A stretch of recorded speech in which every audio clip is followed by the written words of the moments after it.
Hi everybody, welcome back to my channel. Today we're going to do a DIY Dollar Tree Etsy inspired Christmas decor farmhouse style. This was in my Pinterest board for 2 Christmases and I screen grabbed like 5 times because I knew I wanted to make it.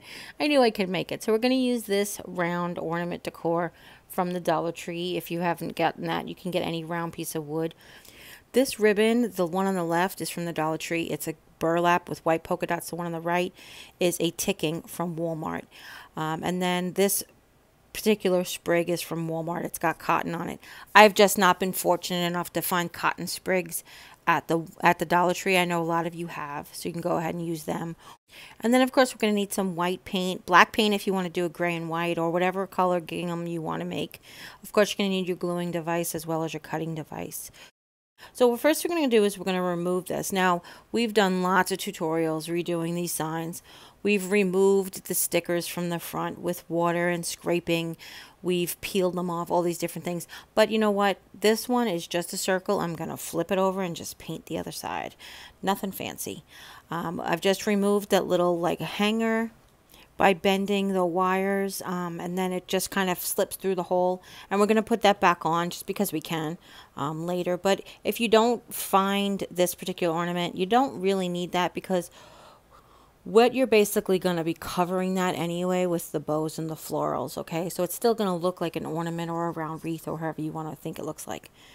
So we're just going to do one nice thick coat, not thick, but nice generous coat of white paint on the whole entire surface. You don't have to brush it round or straight. It doesn't really make a difference with this craft paint. It's just acrylic craft paint from Walmart. You guys know $2.50 for 8 ounces. You really can't beat that at the Dollar Tree. Or any craft stores, maybe with coupons you can. But I've set it off to dry, and once it's dry, then we're just going to take out our handy dandy ruler or any straight edge. It doesn't have to be a ruler, just any straight edge. And what we're going to do is I'm just using the ruler. I flipped it over so it would be like twice the width of the ruler would be each space. What's important to remember when you're doing this is not only to have a straight edge, but to make all of your lines the same distance apart. That's what creates the uniformity of the burlap. I mean, not the burlap. Yeah, sure. The buffalo check. And we know that red and black buffalo check and black and white buffalo check are real popular this year at Christmas time. But for this one, I was so drawn to the fact that it was like shades of gray. It was almost like a super faded black and white buffalo check. I just loved it. So I had this great paint that we used for back in autumn when we made buffalo check pumpkins. It's just basically a tiny bit of Crayola craft paint that I got at the Dollar Tree mixed in with the white acrylic paint, and I have it like watered down to make a really nice stain. I use it for whitewash and stuff. So I just used it straight for the darkest gray, and then I'm going to add a tiny drop of it to some white to make a lighter gray shade. And we've done buffalo check tutorials on this channel plenty of times. You want to either pick horizontal or vertical. You decide which way you're going to go, and you want to do every other box in that row or column to mix with. Basically it's going to be white and dark gray, white and dark gray, white and dark gray. Then when we go to add it, you're going to put the light grays in next to all of the dark colors. It's really simple. It sounds like complicated when I'm saying it, but if you watch me do it, it's super simple.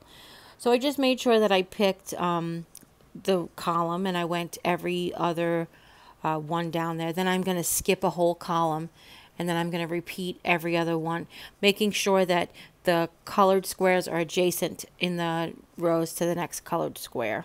So this basically, this way, if I turn it, it'll be the columns will be every other one, or the rows will be every other one. It's the same if you turn it in either direction. You can mark these off with tape. When we did the buffalo check tutorial Christmas tree with the Sharpie, we used the tape method to just mark off the ones that you're not going to use. If you feel more comfortable doing the light gray color, which is the medium color, and just make a medium gray and white checkerboard like we did in the autumn time, that's another way to do it. I just want to show you that there's so many different ways that you can achieve the same look. Okay, so now that I mixed quite a bit of this paint, because there is it's going to mostly be the medium gray color. The white is the underbase, which basically it's not only going to fill in the white squares, but it's also going to kind of prime the whole board. And then the medium gray is going to be the largest amount of paint that we need. So I've gone ahead and mixed it in the cover of just a plastic container. It's acrylic, non-toxic, and it washes off really well. So I'm not really worried about that. And now I'm making sure that every box that's adjacent to a dark gray has a medium gray. And that's like the best way I can think to say it to you. So all 4 boxes on the sides, not diagonally, but all 4 boxes on the sides of the dark gray box will have a medium gray box. And this is supposed to give the illusion of basically woven fabric. The weaver takes the gray and goes, or the black and goes this way, and takes the white and goes this way, and wherever they intersect will make the gray, and wherever the white intersects with the white will be white, and wherever the black intersects with the black will be black, and that's how the effect looks. So you're always going to pick your medium shade to be the most squares that are taken up. Okay? And I'm just using Dollar Tree brushes. Yes, I have a steady hand. If you don't and you want to mask, you can. If you want to use a ruler as a straight edge to hold your brush against, you can. I don't care that it's perfect. I do have a steady hand, but it's not perfect. I know you can't really tell being this far away, but it's homemade, and that's really what makes that farmhouse look so appealing. Now, as you notice from the thumbnail, my wording is not the same as their wording. I don't have a Cricut. Don't buy me one. I have a lot of you people offer to buy me stuff. I really appreciate the love, but I don't have one, and I know a lot of you don't have one. So we've also done lots of tutorials on the channel of how to print and trace, print and carbon copy, to do hand lettering, to figure out your hand lettering by doing it in pencil first. Any of those methods would work. But I'm just going to freehand it. And my freehanding on this project I am not happy with. Just like when we made the pumpkin and that says give thanks. I wasn't crazy about the way that came out either. But I wanted to show you I still like it. Like, I still have it. I still love it. It's still mine. I still made it. My family all loves it. Because I made it. That's pretty much how that works.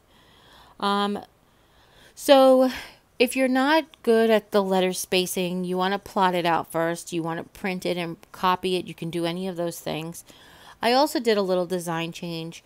The sample had her letters going on an angle from the buffalo check. I'm just going straight along with the buffalo check, and I'm kind of using it, which might be a tip for you guys. You can kind of use the already straight lines of the buffalo check to get your letters lined up correctly. But if you do that new farmhouse font, the letters aren't really supposed to line up perfectly anyway. So just whatever you choose, I'm just trying to give you some tips and hints, okay?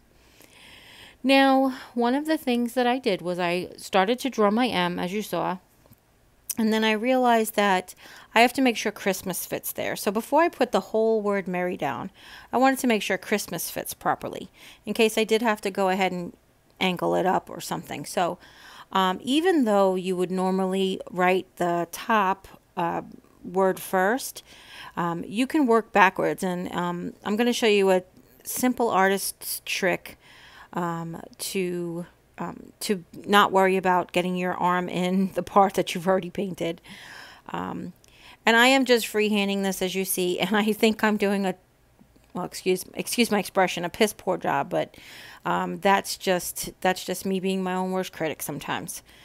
There's also some days where I'm like, oh, my lettering is spot on. There's other days where you're like, no, Jeri, no, what were you thinking? And I guess we all have those days, don't we? Does it make you guys feel better to know that I have those days as well? I hope it does. Because if I'm going to be miserable, I might as well, you guys might as well get something out of it. Okay.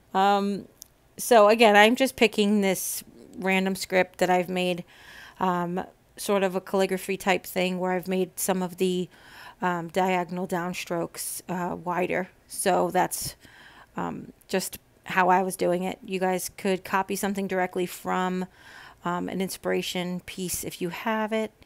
And now I'm going to show you, if you notice, I'm putting my left hand down, and like a mouse pad rest, like an arm rest for your mouse pad, I am resting my arm on my other arm. And I, at times, if I feel like I'm getting a little lazy, I just bend my wrist up on the hand that I'm leaning on and elevate my other hand a little bit more.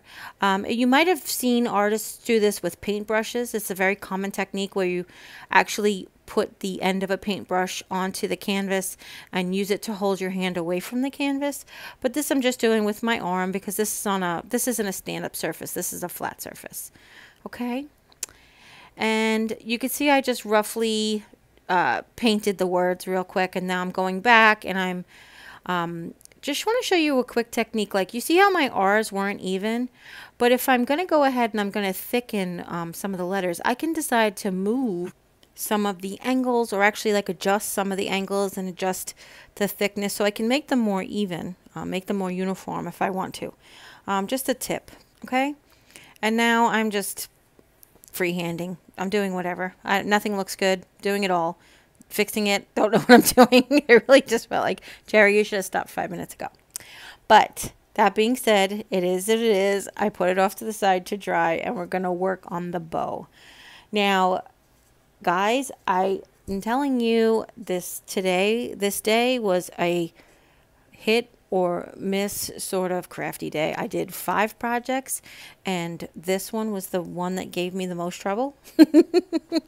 I couldn't make a bow. I couldn't make the right bow that I wanted. I couldn't paint the font that I wanted.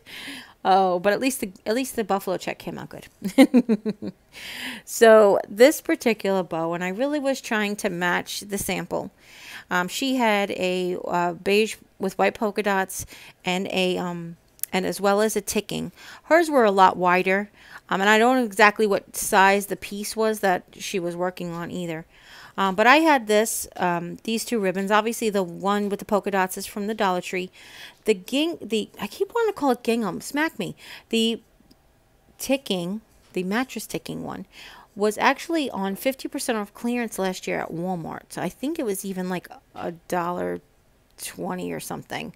I don't even think it was very much money. So I'm just making a 3-layer bow, 2-layer bow, 3-layer bow. I'm going to put a gingham, nope, just a 2-layer bow. What am I doing? Hold on. Okay, I think I got it now. So what I've done is I've made a big loop of the polka dot, a smaller loop of the ticking, and then a small center loop of the ticking. I've layered them on top of each other, and taking a long piece of the ticking, I tied the knot around, and that's how I made the bow. And now you can adjust it and zhuzh it. And the bow was too big, and then I cut it down, and did I edit that for you? I don't know. Did you see that part? I can't stand it. I'm hating this whole project sometimes. So now we're going to work on the flowers. This original sample had cotton stems and sort of these weird viney eucalyptus things. But I knew I had eucalyptus left over from the autumn collection. And I had these cotton stems that I got at Walmart. Actually, it was really sad. Not really sad. There's things in life that are much sadder. But I didn't realize that one of them only had one of their cotton stems. Each of these was supposed to have 2 cottons, and one of them only had 1. Unless it's in my craft room somewhere, like it fell off. I don't know if it's just missing. So I kept referring back to the design piece. What I was doing was trying to figure out exactly to make it look the most like it, and there's not any necessity to that. That's not a 911 emergency. I just wanted to get the feel of the look of it. So I knew that it had some of the cotton and some of the eucalyptus coming down, some sticking up. So I just kind of went with that. And I'm just gluing the very ends. I've cut them, trimmed them. It's always better to cut them longer than you need them and then trim them down as you fit them in to see that you get the look that you like. And the one thing that I did after all of the filming and after everything was I went back with 2 longer tails of the polka dot, and I glued them underneath the tails of the ticking. Just because I wanted more polka dot. And when I went back and looked at the sample, I was like, that's what's missing. It's missing a little bit more of the polka dot ribbon. So, yeah, I just went ahead and I stuck them both. I actually only have, the tails glued down to the piece that we painted. Everything else is glued to the ribbon, and the ribbon is glued to the hanger. And that wasn't necessary. You could have just glued it wherever. I'm just telling you how I did it. And then you can adjust it and zhuzh it. And like I said, we're going to stick some eucalyptus in here. The eucalyptus from the Dollar Tree was really pretty. The problem was I felt like it was a little too big of size. So I went ahead and I removed some of the big leaves and put the smaller leaves back on. For some reason, it was sort of like a medium size, a large size, but, well, okay, from the stem to the tip. It was a medium size, a large size, a medium size, and a smaller, smaller, smaller. So I went ahead and I removed that big piece, and I just made a medium, medium, medium, medium, small, small, small. And then I went ahead and I squished them all together so that they would fit in there nicely. And then I just took those big leaves when I was done and I stuck them at the top of the bow, just to add a little bit more height. If you remember the inspiration piece had sort of some of those things sticking out. But I ended up really liking it. I really do. You know, Jim loves it. He's like, oh, it came out so pretty. It came out just like, and I'm just being my own worst critic and saying, hey, you know, it's not exactly like this and it's not exactly like that, but he said he really likes it. So I love him and he loves me and he likes it. It's good enough for me, right? So just play with it. Fix your bows up the way you want to. You can put a hanger on if you want. You could just hang it from that little piece that came with the ornament. And that's it. I think it came out super cute. In all honesty, the only thing that makes this Christmas is the fact that it says Merry Christmas. So if you wanted to personalize this with friends or family name, your name, any saying that's Farmhouse, bless this home, anything, this would definitely carry throughout the entire year. It would make a wonderful gift for this holiday season. Okay, so I hope you really enjoyed this video. If you do, give it a thumbs up. If you have any questions at all, please leave them in the comments down below. Share with friends and family, anybody you know might be interested in making this or getting tips on how to make one. And if you haven't yet, click subscribe, and when you do, a little bell will pop up. When you ring that bell, YouTube will let you know whenever I upload a new video. And as always, you take care, God bless, and we'll see you next time. Bye!